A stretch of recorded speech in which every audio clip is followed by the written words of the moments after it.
तो हेलो नमस्कार दोस्तों, कैसे हो। आई होप कि आप सभी लोग अच्छे से होंगे, मज़े में होंगे। तो चलिए दोस्तों, पुनः आपको स्वागत है आपके यूट्यूब चैनल सोनी क्लासेस गंज भाषा में।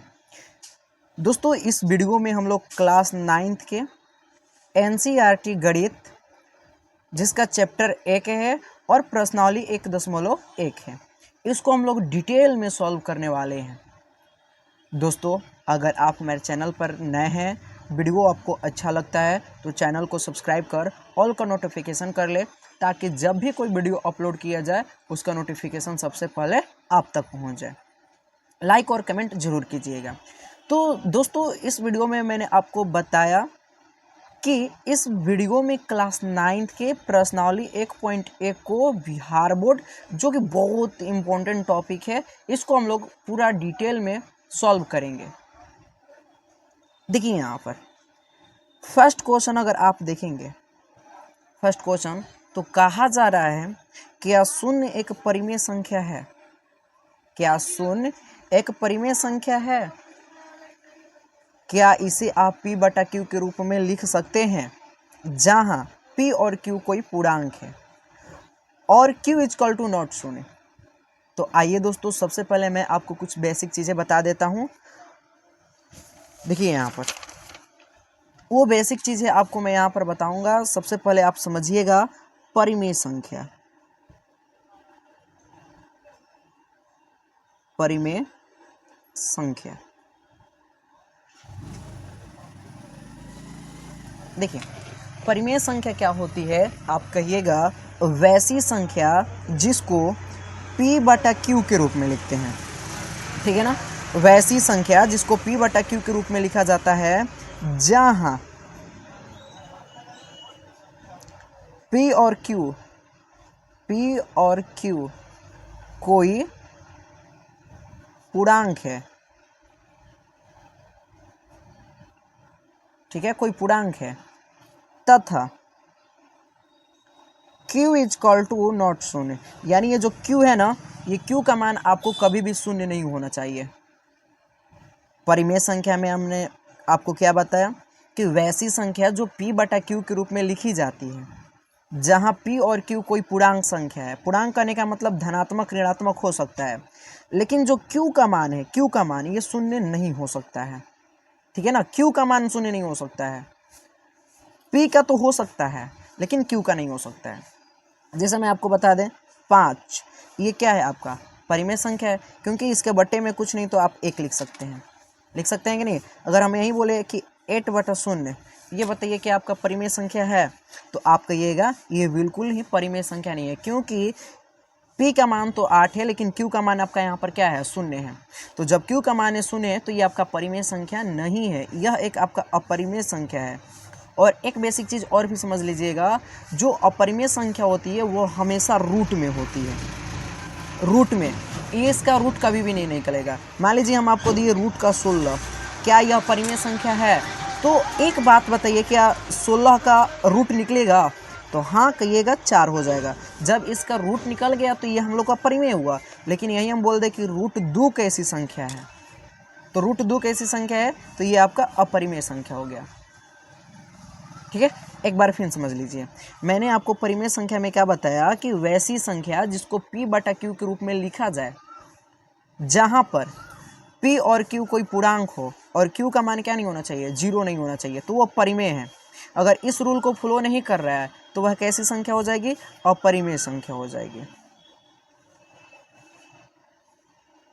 अपरिमेय संख्या। क्लियर है? तो हमने आपको बताया कि परिमेय संख्या कभी भी रूट में नहीं होती है। रूट में होगी तो उसका पूरा पूरा रूट निकल जाना चाहिए। जैसे मैंने यहाँ आपको दिया रूट के 4, तो 4 का जो है रूट निकलेगा, और जो रूट निकलेगा तो ये क्या हो जाएगा, 2 हो जाएगा। इसलिए हम लोग का परिमेय संख्या है। अगर वहीं बात कर दें हम रूट का 3, तो एक बात बताइए, जो रूट 3 है, क्या इसका आप रूट निकाल पाएंगे? कहिएगा नहीं निकाल पाएंगे। तो रूट 3 जो हो जाएगा आपका अपरिमेय संख्या हो जाएगा। कंफर्म? बिल्कुल। अब यहाँ पर आप क्वेश्चन 1 समझ सकते हैं आसानी से। देखिए क्वेश्चन 1 जरा यहाँ पर फिर से एक बार हम पढ़ देते हैं। क्या 0 एक परिमेय संख्या है? आप कहिएगा हाँ शून्य एक परिमेय संख्या है। क्या इसे आप पी बटा क्यू के रूप में लिख सकते हैं? तो हाँ बिल्कुल नहीं लिख सकते हैं। आप यहाँ पर लिखिएगा हल, ठीक है, हल। उसके बाद आप लिखिएगा चूंकि दिया है, दिया है। क्या दिया है आपको? तो संख्या बराबर आपको दिया है, संख्या बराबर आपको क्या दिया है? शून्य यानी 0। इसलिए प्रश्नानुसार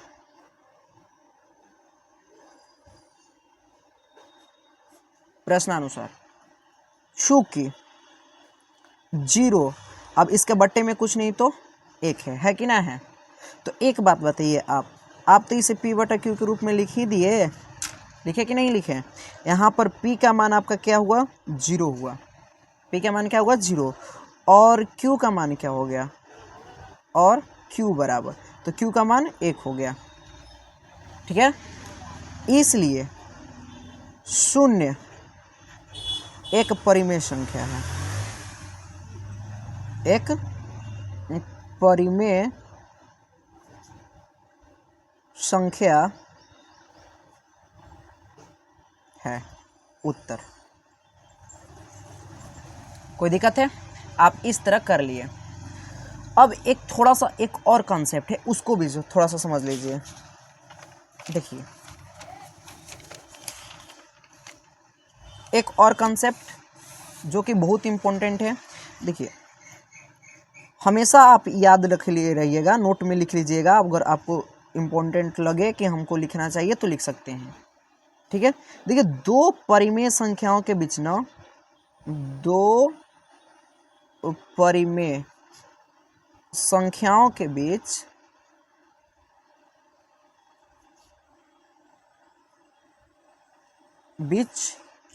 अनंत परिमेय संख्याएं होती है, अनंत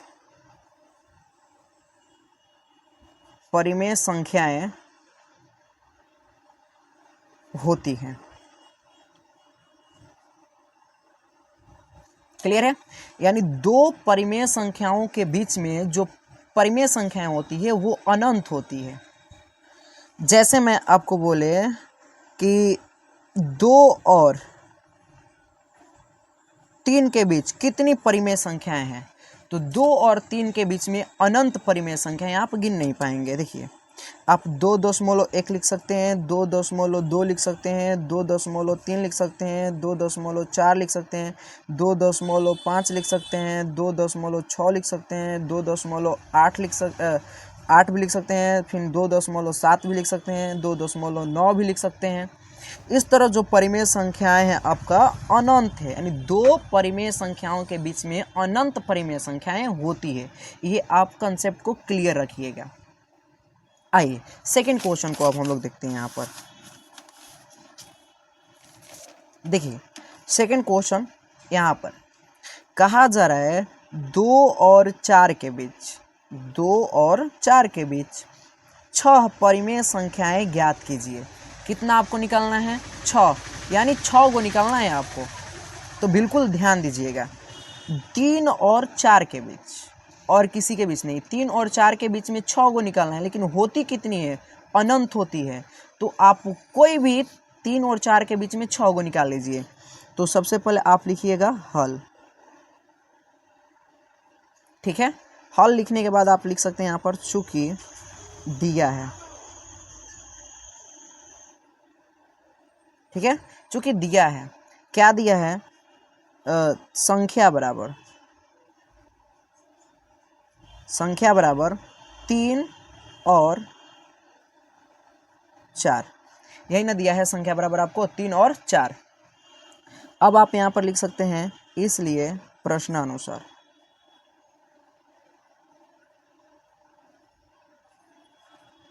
प्रश्नानुसार जब प्रश्नानुसार आप लिख लिए तो कह रहे हैं 3 और 4 के बीच परिमेय संख्या है, तो आप यहाँ पर लिख सकते हैं पहला परिमेय संख्या, पहला परिमेय संख्या। ठीक है। पहला परिमेय संख्या आपको लिखना है तो कुछ नहीं करना है, ये दोनों को जोड़ लीजिए, ये दोनों को जोड़कर, तो ये आप यहाँ पर जोड़ लिए और कुछ नहीं 2 से भाग दे दीजिए, ठीक है ना। जिन जिन के बीच कहेगा वो दोनों को जोड़कर हमको कितना से भाग करना है, 2 से भाग कर देना है।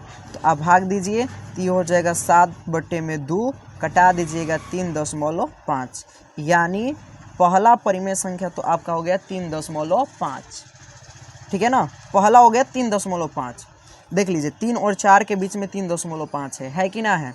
इसी तरह आप दूसरा लिख सकते हैं, दूसरा परिमेय संख्या। अब दूसरा परिमेय संख्या इसके बाद वाला हो सकता है, तो आप यहाँ पर 3.6, तो इस तरह आप दूसरा परिमेय संख्या 3.6 लिख सकते हैं। इसके बाद वाला 3.7 लिख सकते हैं, 3.8 लिख सकते हैं, यानी आप यहाँ पर लिख सकते हैं 6 निकालना है ना, तो आप यहाँ पर लिख सकते हैं तीसरा परिमेय संख्या, तीसरा परिमेय संख्या।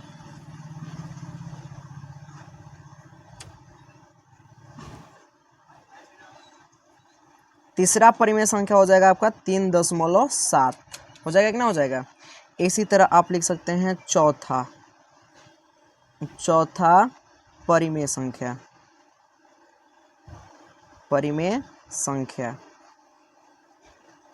चौथा परिमेय संख्या आप लिख सकते हैं 3.8, लिख सकते हैं कि ना लिख सकते हैं। यहाँ पर पांचवा परिमेय संख्या,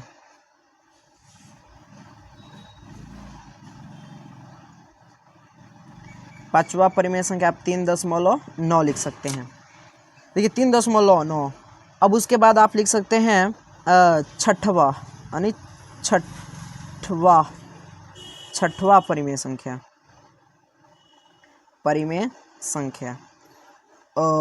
अब इसके बाद लिखे थे ना, अब इसके पहले लिख दीजिए, ये हो जाएगा 3.4, क्योंकि ये 3 और 4 के बीच में ही है ना। 3 और 4 के बीच में आप कोई परिमेय संख्या लिख दीजिए, 6 को ही बस लिखना है।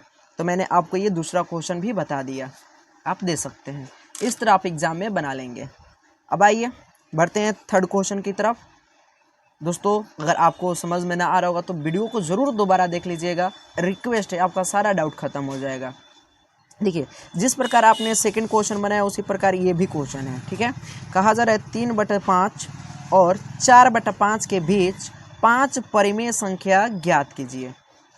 3/5 और 4/5 के बीच 5 परिमेय संख्या। तो कुछ नहीं करना है, सबसे पहले आपको हल लिख लेना है।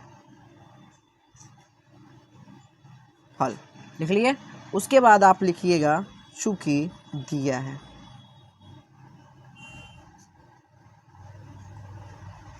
दिया है, क्या दिया है आपको, तो संख्या बराबर 3/5 और 4/5, ठीक है। अब आप यहाँ पर लिख सकते हैं इसलिए प्रश्नानुसार,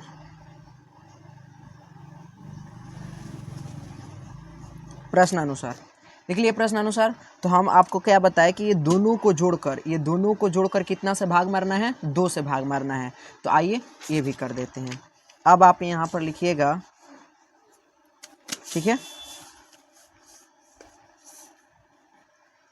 अब आप यहाँ पर लिख सकते हैं पहला परिमेय संख्या,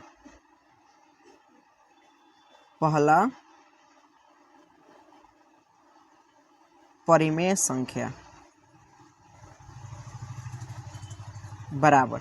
तो पहला परिमेय संख्या आपका क्या हो जाएगा, तो आप यहाँ पर देख सकते हैं पहला परिमेय संख्या, तो यहाँ पर 3/5 और 4/5, तो 3/5 प्लस 4/5, ये दोनों के बटा में आपको 2 लगाना पड़ेगा, ठीक है। 5 और 5 का लघुत्तम आपका 5 होगा, 5 और 5 का लघुत्तम 5, ये हो जाएगा 3 प्लस 4 बटे में आपका हो जाएगा 2। आगे कीजिएगा तो 7/5 बटे में हो गया 2, हुआ कि ना हुआ। अब देखिएगा यहाँ पर थोड़ा, ये 7 के बटे में 5 है, लेकिन 2 के बटे में कुछ नहीं तो क्या है, 1 है। आप यहाँ पर लिख सकते हैं 7/5। अब ये भागा में है तो इसको गुणा में चेंज कीजिए। तो गुणा में चेंज करने के लिए नीचे वाला ऊपर, ऊपर वाला नीचे, तो 1/2 हो जाएगा, होगा नहीं, 1/2। अब आप इसको सॉल्व कीजिए। अब इसको सॉल्व करिएगा आप, तो ये हो जाएगा 7/10। हुआ कि नहीं, 7/10? बताइए, 7/10 हो गया। तो इस तरह आपने पहला परिमेय संख्या निकाल लिया। अगर आप इसको भाग मार दीजिएगा तो ये हो जाएगा 0.7। आप लिख लिए यहाँ पर 0.7। आप इसी तरह दूसरा परिमेय संख्या लिख सकते हैं यहाँ पर, दूसरा परिमेय संख्या। तो दूसरा परिमेय संख्या आपका क्या हो जाएगा, यहाँ पर 0.8 होगा। इसी तरह तीसरा आपका क्या हो जाएगा, 0.9 हो जाएगा। इसी तरह आपका चौथा क्या होगा, तो 0.1 हो जाएगा। उसी तरह 0.2 हो जाएगा, होगा कि ना होगा। उसी तरह आपका 0.3 हो जाएगा। उसी तरह 0.4 हो जाएगा। आप जितना निकाल सकते हैं निकाल सकते हैं, क्योंकि दो परिमेय संख्याओं के बीच में अनंत परिमेय संख्याएं होती हैं। डाउट क्लियर है? आइए यहाँ से अब हम लोग क्वेश्चन नंबर 4 को देखेंगे। तो क्वेश्चन नंबर 4 को देख लें। आइए देखिए, क्वेश्चन नंबर 4 आप यहाँ पर पढ़िए। कहा क्या जा रहा है, नीचे दिए गए कथन सत्य है या असत्य है, कारण के साथ अपने उत्तर दीजिए। तो क्वेश्चन नंबर फर्स्ट देखिए, कहा जा रहा है प्रत्येक प्राकृत संख्या एक पूर्ण संख्या होती है। देखिए यहाँ पर कह रहे नीचे दिए गए कथन सत्य है या असत्य है, कारण के साथ अपने उत्तर देना है। ठीक है ना, कारण भी बताना है आपको। कह रहे प्रत्येक प्राकृत संख्या एक पूर्ण संख्या होती है। ठीक है, तो ध्यान दीजिए। सबसे पहले आप समझिए प्राकृत संख्या। यहाँ पर प्राकृत संख्या, प्राकृत संख्या क्या होती है, वैसी संख्या जो एक से गिनी जाती है। 1 2 3 4 5 ... ठीक है ना। प्राकृत संख्या कहाँ से गिनी जाती है, एक से गिनी जाती है। और यहाँ पर देखिए पूर्ण संख्या, पूर्ण संख्या जो होती है वह शून्य से गिनी जाती है। तो 0 1 2 3 4 5 ... इस तरह आपका हो जाएगा। यानी वैसी संख्या जिसको 0 से गिना जाता है उसको पूर्ण संख्या कहते हैं, और वैसी संख्या जिसको 1 से गिना जाता है उसे प्राकृत संख्या कहते हैं। समझ गए ना। तो अब यहाँ पर क्वेश्चन क्या कहा जा रहा है, ध्यान से समझिए। कहा जा रहा है प्रत्येक प्राकृत संख्या, प्रत्येक प्राकृत संख्या एक पूर्ण संख्या होती है। तो देखिए ये प्रत्येक प्राकृत संख्या, प्रत्येक प्राकृत संख्या एक पूर्ण संख्या है कि नहीं है। देखिए तो यहाँ से है ना। तो ये कथन आपका क्या है, सत्य है, क्योंकि प्रत्येक प्राकृत संख्या एक पूर्ण संख्या होती है। तो आप लिखिएगा कैसे, यहाँ पर लिखे हम सबसे पहले हल लिख लिए। उसके बाद आप लिखिएगा यहाँ पर चूंकि दिया है, दिया है। ठीक है, क्या दिया है, तो यहाँ पर दिया है प्रत्येक प्राकृत संख्या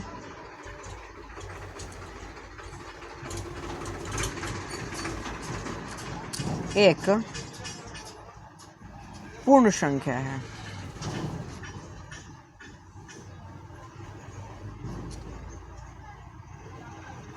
ठीक है, ये ना दिया है।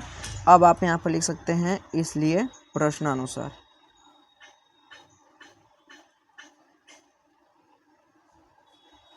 प्रश्नानुसार,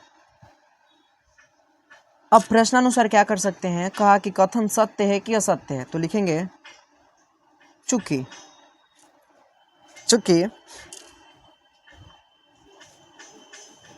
पूर्ण संख्या के संग्रह में, पूर्ण संख्या के संग्रह में सभी प्राकृत संख्या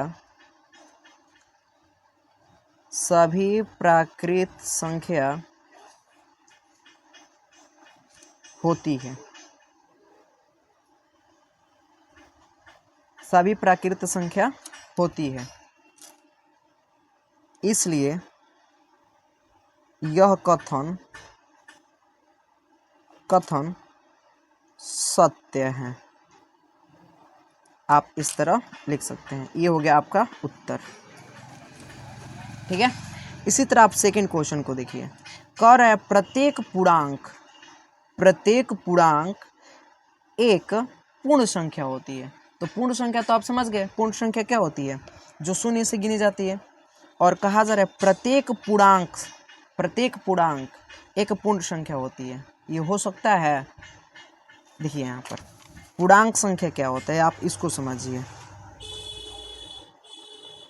पूर्णांक संख्या वैसी संख्या जो धनात्मक तथा ऋणात्मक दोनों होती है, यानी -1, -2, -3, -4, -5, -6। इस तरह ये आपका ऋणात्मक में हो गया और ये धनात्मक में हो जाएगा 1, 2, 3, 4, 5, 6। तो ये यानी धनात्मक और ऋणात्मक संख्या के संग्रह को पूर्णांक संख्या कहते हैं। तो पूर्णांक संख्या में प्लस माइनस दोनों होता है, लेकिन पूर्ण संख्या में सिर्फ प्लस ही होता है। तो कहेंगे प्रत्येक पूर्णांक संख्या पूर्ण संख्या नहीं होती है। ठीक है ना, प्रत्येक पूर्णांक संख्या पूर्ण संख्या नहीं होती है, इसलिए यह कथन असत्य है। यह क्या है आपका? असत्य है। यहाँ पर लिख सकते हैं असत्य है। यह फर्स्ट वाला आपका क्या था? सत्य है। ठीक है, इस तरह आप यहाँ पर देखिएगा तो तीसरा क्वेश्चन। तो तीसरा क्वेश्चन में कहा जा रहा है प्रत्येक परिमेय संख्या एक पूर्ण संख्या होती है। यानी प्रत्येक परिमेय संख्या एक पूर्ण संख्या होती है। हाँ, सही बात है, प्रत्येक परिमेय संख्या एक पूर्ण संख्या होती है। ये कथन आपका सत्य है। ठीक है, तो दोस्तों आपको वीडियो कैसा लगा कमेंट करके अवश्य बताएं। थोड़ा सा भी अगर आपको डाउट हो तो वीडियो को दोबारा देख लीजिएगा, आपसे रिक्वेस्ट है। तो चलिए दोस्तों, ये 1.1 को तो हम लोग क्लियर कर लिए। अगला वीडियो में हम लोग 1.2 के सभी क्वेश्चनों को सॉल्व करेंगे। चलिए दोस्तों, मिलते हैं नेक्स्ट वीडियो में। तब तक के लिए इतना ही। लव यू दोस्तों।